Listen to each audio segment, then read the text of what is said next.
So the question is, do we need to look at the cash accrual or do we need to look at the PAT? And the answer is, you need to look at both.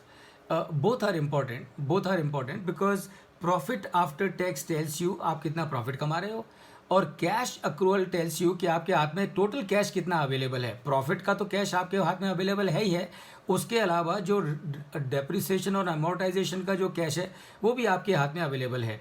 तो profit after tax will tell you कि आपने कितना कमाया है, और cash accrual will tell you कि आपके हाथ में टोटल कैश कितना है, यानी कि आप कितने कैश को यूटिलाइज कर सकते हैं आपके फ्यूचर ग्रोथ प्लान्स के लिए. So you have to look at both the figures, not only at the one figure, and that is why we are looking at so many figures. As a matter of fact, you need to look at all the figures. Remember, you need to look at all the figures. You need to look at all the figures. You need to look at the gross profit. You need to look at the EBITDA. You need to look at the EBI.